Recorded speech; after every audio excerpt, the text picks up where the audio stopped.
श्री गजानन विजय ग्रंथ अध्याय 11। श्री गणेशाय नमः। हे ओंकार रूपा पशुपती, हे भवानीवरा दक्षिणामूर्ती, ब्रह्मांडात जितुक्या विभूती, तितुकी रूपे तुझी देवा। तुझे रूप जे निराकार, जेणे हे व्यापक चराचर, जे सर्वस्वी आधार, अविद्या माया प्रकृतीला, ते स्वरूप जाणावया अशक्य आहे देवराया। म्हणून तू करण्या दया सगुण रूपे धरलीस। जैसे ज्याला वाटत तैसे तो तुला भाग देत, नामामुळे तुझ प्रत भिन्नत्व येना कधीही। शैव तुला शिव म्हणती, ब्रह्म बोलती वेदांती, रामानुजांचा सीतापती, वैष्णवांचा विष्णू तू। उपासनेप्रमाणे नावे मिळाली तुझ कारणे, परी तू अभिन्नपणे सर्वांठाईच गवससी। तू सोमनाथ विश्वेश्वर, हिमकेदार ओंकार, क्षिप्रात टाकी साचार, महाकाल तूच की। नागनाथ वैजनाथ, घृणेश्वर वेरुळात, त्र्यंबक तुला म्हणतात गोदावरीच्या तटाकी। तू भीमाशंकर, मल्लिकार्जुन रामेश्वर, तू गोकर्ण रूपी शंकर, तू महादेव शिंगणापुरी। त्या अवघ्या कारण असो माझे साष्टांग नमन, माझ्या त्रितापांचे हरण शीघ्र करी दीनबंधो। देवा तुम्ही कुबेराला क्षणात धनपती केला, मग माझ्याविषयी का हो पडला प्रश्न तुम्हासी गिरिजापते।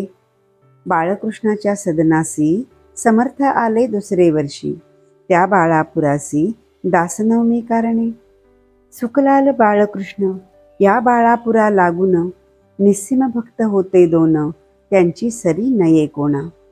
यावेळी बरोबर होते पाटील भास्कर, बाळाभाऊ पीतांबर गणू जगदेव दिंडोकार।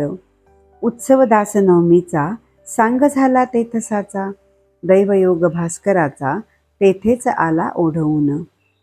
एक कुत्रे पिसाळलेले भास्करा येऊन चावले, तेने लोक इतर भ्याले म्हणती आता हा पिसाळेल। उपाय अवघे व्यावहारिक भास्करासी केले देख, कोणी म्हणती निशंक डॉक्टरा धाडा बोलावणे। भास्कर म्हणे ते अवसरी, वैद्यांची ना जरूर खरी, माझा डॉक्टर आसनावरी बैसाला आहे गजानन। त्याचकडे मजला न्यावे, वृत्त अवघे कळवावे, ते सांगतील ते ऐकावे, आपला हे का करू नका। गजाननांचे समोर आणिला पाटील भास्कर, बाळाभाऊने समाचार अवघा समर्थास श्रुत केला। तो अवघा ऐकून महाराज वदले हासून, हत्या वैर आणि ऋण हे कोणासी चुकेना। सुकलालच्या गायी ठाई द्वाडपणा जो होता पाही, तो या भास्करे लवलाही शेगावी दवडीला। ते तिचे द्वाडपण कुत्रे येथे झाले जाण, तेच चावले येऊन या पाटील भास्कराला। तिचा हरण्या द्वाडपणा म्हशी याने केली प्रार्थना, इचे प्यावया दूध जाणा ऐसा भास्कर मतलबी। दूध पिता वाटले गोड, आता का रे चालले जड, नको ठेवूस पडदा आड, वाचवू का मी सांग तुला। हे कुत्रे निमित्त झाले, तुझे आयुष्य मुळीच सरले, आता पाहिजे प्रयाण केले तू या सोडून मृत्यूलोका। जरी इच्छा असेल मनी वाचण्याची तुझ लागोनी, तरी तुझे मी यापासूनी रक्षण वेड्या करीन।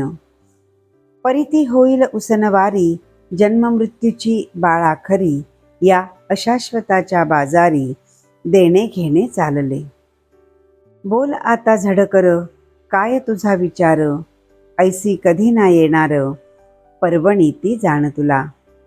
भास्कर बोले त्यावरी, मी अजान सर्वतोपरी, जे असेल अंतरी आपुल्या तेच करावे। लेकुराचे अवघे हित माता एकते जाणत, ऐसे एका अभंगात श्री तुकोबा बोलले। मी आपले लेकरू म्हणून विनंती कशास करू, तू अवघ्या ज्ञानाचा सागरू, अवघे काही कळते तुला। ऐसे ऐकता भाषण संतोषले गजानन, खऱ्या प्रती समाधान खरे बोलता होतसे। कोणी म्हणाले गुरुराया, भास्करासी वाचवास दया, या कुत्र्यापासून या तो आपुला भक्त असे। महाराज म्हणती त्या कारण, हेच तुझे अज्ञान. अरे वेड्या, जन्म मरण हीच मुळी भ्रांती असे. जन्मे न कोणी मरे न कोणी, हे जाणावया लागुनी परमार्थाचा उपाय जाणी.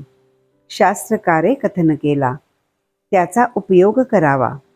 मोह समूळ सोडावा, प्रारब्ध भोग भोगावा, निमुटपणे हेच बरे.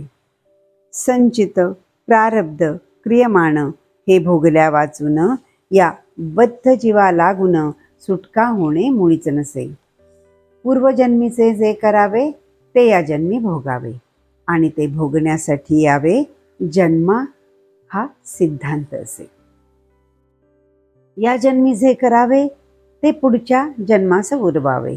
असे किती सांग घ्यावे फेरे जन्म मृत्यूचे. पूर्वजन्मीचे उर्वरित भास्कराचे न उरले सत्य. तो अवघ्या पुन झाला मुक्त, मोक्षास जया कारणे. म्हणून आग्रह करू नका, मार्ग त्याचा अडवू नका. काय भास्करासारखा भक्तराणा जन्मे पुन्हा. पूर्वजन्मीचे याचे वैरी, कुत्रे होते निर्धारी. म्हणून ते या बाळापुरी चावते झाले भास्करास. त्याने अवघा आपुला डाव येथे साधिला. तैसा जरी शेष उरला द्वेष मनी भास्कराच्या. तरी तो त्याचा द्वेष कारण पुढील जन्मास. कारण होईल भास्करास दावा आपुला उगवावया. म्हणून पूर्वजन्मीचे वैर सरले, आता न काही शेष उरले. या भास्करा कारण भले, अवघ्या उपाधी निरसल्या. आता मी इतकेच करीतो, 2 महिने वाजवितो. याला न पिसाळू देतो श्वानविषापासून. ते न मी केले जरी, हा जन्मास येईल पुन्हा परी. 2 महिने भूमीवरी उरले आयुष्य भोगावया. ऐसे ज्ञान ऐकिले ते कित्येकास नाही पटले. मात्र बाळाभाऊ आनंदले त्या बोधाते ऐकुनी. भास्करा, तू धन्य धन्य. संत सेवा केलीस पूर्ण, चुकले तुझे जन्म मरण. काय योग्यता वानू तुझी. ऐसा प्रकार झाल्यावरी मंडळी आली शेगाव नगरी. भास्कर बोले मधुरोत्तरी महाराजांच्या भक्तगणा. बाळापूरची हकीकत सांगे प्रत्येका इत्यंभूत. माझी विनंती जोडून हात, हीच पुन्हा भास्कर म्हणे. महाराज लाधले शेगावा, याचा विचार करावा. या कीर्तीचा अमोल ठेवा, सांभाळा स्मारक करून. त्यांना स्मारकाची जरुरी नाही, ते पुढीलांसाठी पाही.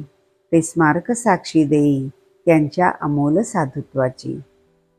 पहा आळंदीस ज्ञानेश्वर, समर्थ सज्जन गडावर. पवित्र केले देहू नगर, त्या तुकोबा रायाने. त्यांची स्मारके त्या त्या ठाया, ठेविली भव्य करुनिया. तोच पथ अनुसराया, तुम्ही झटावे मनापासून. ऐसे प्रत्येका सांगत, भास्कर राहिला निवांत. परी त्याच्या मनात ऐसे आले एकदा. हे मला हो हो म्हणती, माझी ऐकून विनंती. परिशंका येत चित्ती, हो म्हणण्याची यांची मला. त्याने एकदा ऐसे केले, अवघ्या लोकास मिळविले. एका ठाई मठात भले, महाराजांच्या अपरोक्ष. बंकटलाल, पाटीलहरी, मारुती, चंद्रभान कारभारी, जो खंडूजीच्या दुकानावरी होता कारभार करीत. श्रीपतराव बावीकर, ताराचंद साहुकार आणि मंडळी होती इतर. नावे कुठवर सांगावी. मिळवून या त्या लोकाला भास्करे पदर पसरिला. माझा आता संबंध उरला, 2 महिनेच तुमच्याशी. माझ्या मनी ऐशी आस, समर्थांचे स्मारक खास. भव्य भावे वर्हाडास, या शेगावा माझारी. तुम्ही हे करीतो म्हणा, तेने आनंद माझ्या मना. होऊनी सुखे करीन गमना, मी वैकुंठा कारणे. संत सेवा कधी अनाठाई जाणार नाही. इच्छा जयाची ज्या ज्या होई, ती ती संत पुरविती. स्मारक ऐसे करावे, अवघ्यानीच वाखाणावे. पाहून त्या डोलावे, प्रत्येकाने आपुल्या मनी.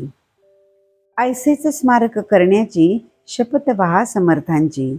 ही विनंती अखेरची, माझी ती मान्य करा. ते अवघ्याने कबूल केले. भास्कराचे स्थिरावले या योगे ते चित्त भले. रुख रुख मनाची संपली, उत्तरोत्तर आनंद वृत्ती भास्कराची वाढत होती. जैसी लेकुरे आनंदती पुढील सणाच्या आशेने. माघ वद्य त्रयोदशीस महाराजे वदले भास्करास, चाल त्र्यंबकेश्वरास जाऊ आपण शिवरात्रीला. तो त्र्यंबक राजा कर्पूर गौर भवभवांतक भवानीवर जो आहे झाला स्थिर श्री गोदावरीच्या तटाते. ते ज्योतिर्लिंग मनोहर करी पातकाचा संहार, नको करूस आता उशीर जाऊ गंगा स्नानाला. भास्करा त्या त्र्यंबकेश्वरी पहाड एक ब्रह्मगिरी, जेथे औषधी नानापरी बहुसाल असती उगवलेल्या. त्या ब्रह्मगिरीवर स्थित आहेत पहा गहिनीनाथ, ज्यांना आहेत अवगत गुणधर्म औषधींचे. वेड्या कुत्र्याच्या विषावरी तेथे औषधी आहे खरी, तिचा उपयोग सत्वरी करून पाहू येधवा. भास्कर म्हणे, गुरुनाथा आता औषधी कशा करिता? तुमची आहे अगाध सत्ता, औषधीहून आगळी. आपुल्या कृपेने भले विष बाळापुरीच निमाले. आयुष्याचे आहेत उरले 2 महिनेचा आता की, म्हणून वाटे मजप्रती शेगावीच राहू गुरुमूर्ती. त्र्यंबकेश्वर आम्हा प्रती तुम्हीच आहात साक्षात. गोदावरी तुमचे चरण, तेथेच मी करी स्नान. अन्य तीर्थाचे प्रयोजन मला ना आता राहिले. ऐसी ऐकता त्याची वाणी, समर्थ बदले हासोनी. हे जरी खरे जाणी तरी तीर्थ महिमा मानावा. चाल नको करू उशीर, पाहू तो त्र्यंबकेश्वर. बाळाभाऊ पितांबर यासही घे बरोबरी. मग ती मंडळी निघाली. शेगावाहून भली शिवरात्रीस येती झाली त्र्यंबकेश्वरा कारणे. कुशावरती केले स्नान, घेतले हराचे दर्शन. गंगा द्वारा जाऊन पूजन केले गौतमीचे. वंदिली माय निलांबिका, तेवी गहिनीनाथ देखा. तेथून आले नाशिका, गोपाळदासास भेटावया. हा गोपाळदास महंत काळ्या रामाच्या मंदिरात धुनी लावून द्वारात पंचवटीच्या बसलासे. राम मंदिरासमोर एक पिंपळाचा होता पार, शिष्यांसहित साधूवर तेथे जाऊनी बैसले. गोपाळदासास आनंद झाला, बोलले जवळच्या मंडळीला, आज माझा बंधू आला वऱ्हाडातून गजानन. जा घ्या त्याचे दर्शन, अनन्य भावे करून. माझीही भेट म्हणून नारळ साखर त्यासी द्या. हा हार घाला कंठात, तो मी एक साक्षात देह भिन्न म्हणून द्वैत. आम्हा उभयती मानू नका. शिष्याने तैसेच केले. दर्शन घ्याया अवघे आले, कंठा माझी घातिले दिलेल्या पुष्पहाराला. नारळ आणि खडीसाखर ठेविली स्वामींसमोर. ती पाहून गुरुवर ऐसे बोलले भास्कराला, हा प्रसाद अवघ्यास वाटी, परीन होऊ देई दाटी. माझ्या बंधूची झाली भेटी, आज या पंचवटीत. माझे येथील काम झाले, आता नाशकाचे राहिले. म्हणून पाहिजे तेथे गेले, धुमाळ वकिलाच्या घरा. महाराज आले नाशकात, लोकदर्शना जमले बहुत. बारीक सारीक गोष्टी अमित, तेथे असता झाल्या. त्या अवघ्या सांगता विस्तार होईल उगीच ग्रंथा. म्हणून देतो संक्षेप आता, त्याची क्षमा करा हो. तेथे राहून काही दिवस महाराज आले शेगावास. तो अडगावी नेण्यास झामसिंग पातला. त्याने आग्रह केला फार, समर्थे दिले उत्तर. रामनवमी झाल्यावर येऊ आम्ही अडगावा. आता तू जावे परत, उगान पडे आग्रहात. झामसिंग मुळीच भक्त, निस्सीम होता समर्थांचा. तो आला तैसा परत गेला, आपुल्या त्या अडगावाला. पुन्हा श्रोते येता झाला, रामनवमीस शेगावी. उत्सव करून शेगावात, समर्थाना शिष्यांसहित आला घेऊन अडगावात, हनुमान जयंती कारणे. अडगावी असता समर्थ स्वारी, चमत्कार झाले नानापरी. एके दिवशी 2 प्रहरी, भास्कर लोळविला फुफाट्यात. छातीवरी बैसोनी भास्करा केले ताडन, लोक पाहती दुरून, परी जवळी कोणी जाईना. बाळाभाऊ जवळ होता, तो म्हणाला सद्गुरुनाथा, भास्करासी सोडा आता, बेजार झाला उन्हाने. तै म्हणाला भास्कर, बाळाभाऊ न जोडा कर, माझा हा साक्षात ईश्वर, काय करील ते करू दे. लोकासी वाटती चापट्या दिल्या, मला होतात गुदगुल्या. अनुभवाच्या गोष्टी भल्या, अनुभवीच जाणती. पुढे घेऊन भास्करासी, महाराज आले बिऱ्हाडासी, त्या अडगाव ग्रामासी, उतरलेल्या ठिकाणास. बाळाभाऊस बोलले, अवघे आता 2 उरले, भास्कराचे दिवस भले, पंचमीला जाईल तो. आज मी जे केले कृत्य, ताडनाचे रानात, ते का हे तुझ प्रत, आले असेल कळोनी. तुझला या भास्करांनी, मारविले होते छत्रीनी, शेगावी माझ्या करानी, ते आहे का ध्यानात. ते क्रियमाण नासावया, त्यास मी मारिले येठाया. ह्या एकाच गोष्टी वाचून या, अन्य नव्हता हेत काही. उत्सव पूर्ण झाल्यावर त्या अडगावीचा साचार, काय घडला प्रकार, तो आता पर्येसा. उत्सवाचा काला झाला, वद्यपंचमी दिवस आला. 1 प्रहर दिवसाला, समर्थ म्हणती भास्करासी, भास्करा तुझे प्रयाण, आज दिवशी आहे जाण. पद्मासन घालून, पूर्वाभिमुख बैसावे. चित्त अवघे स्थिर करी, चित्ती साठवावा हरी. वेळ आली जवळ खरी, आता सावध असावे. इतर जना कारण, म्हणू लागले करा भजन, विठ्ठल विठ्ठल नारायण. ऐसे उच्च स्वराने. हा तुमचा बंधू भला, जातो आज वैकुंठाला, त्याच्या करा पूजनाला, माळ बुका वाहून. भास्करे घातले पद्मासन, नासाग्रे दृष्टी ठेवून, वृत्ती अवघ्या केल्या लीन, अंतर्मुख होऊन या. भक्त भास्करा पूजिती, माळा बुक्का वाहती, ते कौतुक पाहती, समर्थ दूर बैसून. भजन झाले 1 प्रहर, माध्यानिश आला दिनकर. महाराजांनी हर हर शब्द केला मोठ्याने. त्या सरसा प्राण गेला, भास्कराचा वैकुंठाला. संतांनी हाती धरिले ज्याला, तो पाहुणा हरीचा. लोकपुस्ती महाराजास, कोठे करणे समाधीस. या भास्कराच्या शरीरास, कोठे न्यावे ठेवावया. समर्थ अवघ्यास सांगती, द्वारकेश्वर जो पशुपती, ज्याच्या सन्निध आहे सती, तेथे ठेवा भास्कराला. ऐसी आज्ञा होता क्षणी, विमान बांधिले लोकांनी, केळीचे खांब लावूनी, चहू बाजूस विभूत हो. आत ठेविले कलेवर, पुढे भजनाचा होय गजर. मिरवित आणिला भास्कर, द्वारकेश्वराची यापाशी. सांग विधी समाधीचा, ते ठाई झाला साचा. लोक म्हणती महाराजांचा, परमभक्त गेला हो. दुसरे दिवसापासून समाधीच्या सन्निध जाण, होऊ लागले अन्नदान, गोरगरिबांकारणे.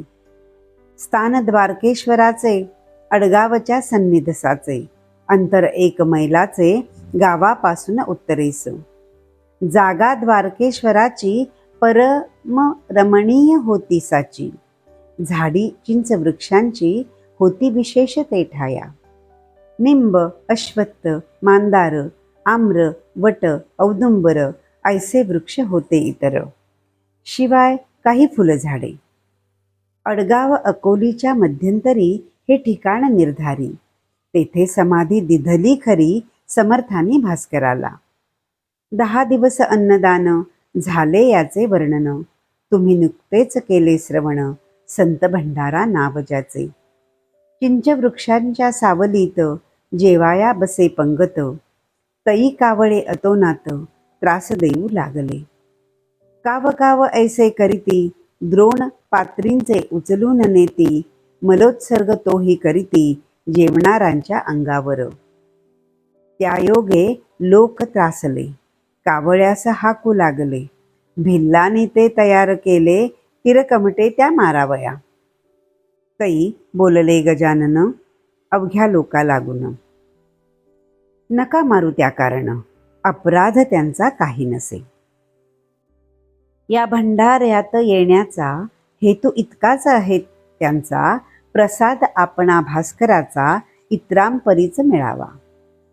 काकी हा भास्कर वैकुंठी गेला साचार, हा पितृलोकावर नाही मुळीच राहिला.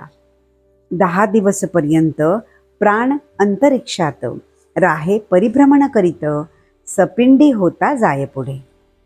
त्या 11व्या दिवशी बळी देती कावळ्याशी, काक जेव्हा स्पर्शेल त्यासी तेव्हाच प्राण जातो पुढे. त्या बलिदानाचे कारण भास्करा नुरले साचे, म्हणून या कावळ्यांचे पित्त गेले खवळून. आत्मा या भास्कराचा मुळीच मुक्त झाला साचा, तो पाहुणा वैकुंठीचा झाला आहे येधवा. या सोमसूर्य लोकांचे कारण त्यासी नुरले साचे, म्हणून पिंडदानाचे नुरले पहा प्रयोजन. जयालान ऐसी गती, त्याच्यासाठी पिंड देती, कावळ्यांची वाट पाहती पिंड ठेवून कलेशावर. म्हणून कावळे रागावले, त्यांनी हे जाणितले, भास्कराने गमन केले एकदम वैकुंठ लोकाला. म्हणून आम्हा प्रसाद त्यांचा मिळू द्या या भंडाऱ्याचा, ऐसा विचार कावळ्यांचा दिसतो या कृतीने. तुम्ही त्यास मारू नका, मीच तया सांगतो देखा. अहो जीवानो माझे ऐका, गोष्ट आता सांगतो जी.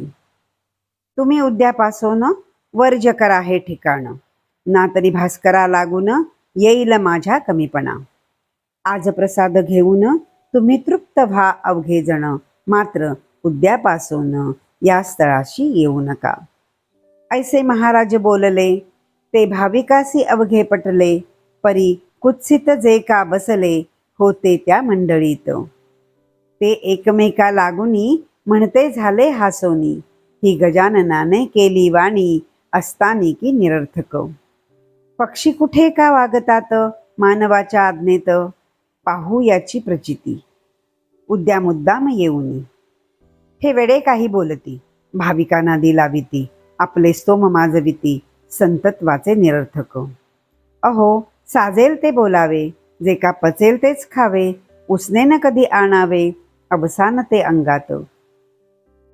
दुसरे दिवशी ते कुत्सित मुद्दाम पहाया आले तेथ, तो एकही ना दृष्टीप्रत पडला त्यांच्या कावळा. मग मात्र चकित झाले, समर्थासी शरण आले, 12 वर्षे तेथ भले कावळे न आले श्रोते हो. 14 दिवस झाल्यावरी गजानन फिरले माघारी, येते झाले शेगाव नगरी आपल्या उर्वरित शिष्यांसह. श्रोते त्या शेगावात एक गोष्ट घडली अघटित, ती ऐका सावचित्त, सांगतो मी येधवा. होते साल दुष्काळाचे, म्हणून एका विहिरीचे काम चालले खोदण्याचे. सुरुंगाते लावून विहीर 2 पुरुषांवर गेली खोल साचार, खडक काळा लागला थोर, गती खुंटली पहारीची. म्हणून भोके करून आत दारू ठासून, सुरुंगाच्या साह्ये करून काम फोडण्याचे सुरू झाले.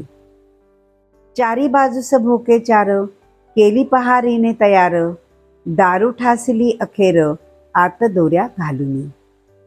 एरंड पुंगळ्या पेटवून, सोडल्या 4 दोऱ्या उमटून, तो मध्येच बैसल्या अडकून दोऱ्यांची या गाठीवरी.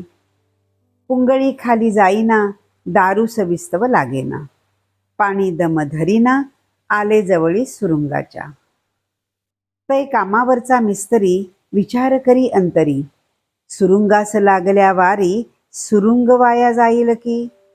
म्हणून गणू जवऱ्याला मिस्त्री तो बोलला, तू उतरून विहिरीला पुंगळ्या थोड्या सरकीव, आणि तू येई लवकर वरी. पुंगळ्या जातील तो वरी 12ची या शेजारी. म्हणजे काम होईल. त्या पुंगळ्या सरकवण्यासी कोणी न धजे जावयासी, म्हणून या गणू जवऱ्यासी मिस्त्रीने दटाविले.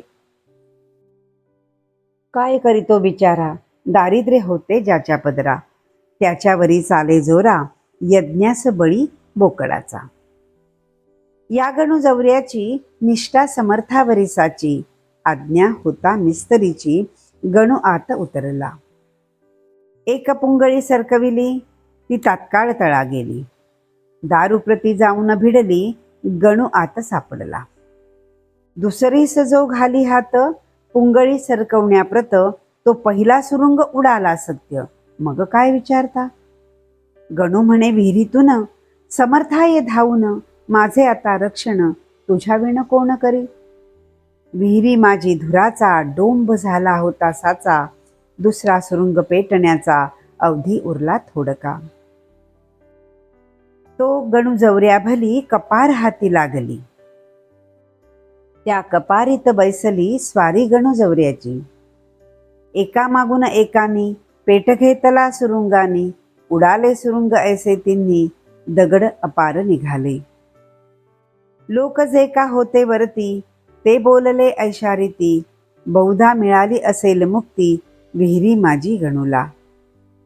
छिन्न भिन्न शरीर झाले असेल साचार, डोकावूनी पाहती नारी नर, आत गणू जवऱ्याला. तो कोठे दिसेना, जनांच्या नाना कल्पना, दगडाप्रमाणे गणू जाणा, उडाला असेल बाहेर. त्याचे आसमंत भागात कोठेतरी असेल प्रेत, पडलेले त्या शोधण्याप्रत माणूस कोणी पाठवा. मिस्त्रीचा शब्द ऐकिला, आतून गणू बोलला, अहो मिस्त्री, नाही मेला गणू, आहे विहिरीत. गजाननांच्या कृपेने मी वाचलो या ठिकाणी, बसलो आहे दडोनी या पहा कपारीत. परी कपारीच्या तोंडाला धोंडा एक मोठा पडला, त्यामुळे बाहेर मला येता येत नाही की. गणूचे शब्द ऐकिले, लोक अवघे आनंदले, लोक खाली उतरले, तो धोंडा काढावया. 10-5 जणांनी धोंडा सरकविला पहारेनी, गणूस बाहेर काढूनी घेऊन आले वरते त्या. वरती येताच गावात गणू गेला पळत पळत, समर्थांच्या मठात दर्शन त्यांचे घ्यावया. गणू दर्शना येता क्षणी बोलले त्या कैवल्यदानी, गण्या कपारीत बैसोनी किती धोंडे उडविलेस. त्यात मोठा धोंडा तुला, रक्षण्यास येऊन बैसला कपारीच्या तोंडाला, म्हणून तू वाचलास. पुन्हा ना ऐसे साहस करी, पुंगळी वरून सुटल्या परी, मध्येच तिला जाऊन करी, कशाही प्रसंगी धरू नये. जा तुझे गंडांतर, आज निमाले साचार, गणू प्रति पहाया इतर, लोक आले गावीचे. गणू म्हणे सद्गुरुनाथा, सुरुंग चारी पेटता, तूच मला देऊन हाता, कपारीत बैसविले, म्हणून मी वाचलो. तुझे पाय पहाया आलो, नातरी असतो मेलो, विहिरी माझी गुरुराया. ऐसे गजानन कृपेचे, महिमान आहे थोरसाचे, ते साकल्ले वर्णण्याचे, मसी नाही सामर्थ्य. श्रीदास गणू विरचित हा श्री गजानन विजय नामे ग्रंथ, आल्हादावो भाविकांप्रत, हेच इच्छी दासगणू. शुभम भवतु. श्री हरिहरार्पणमस्तु. इति श्री गजानन विजय ग्रंथस्य 11 अध्यायः समाप्तः.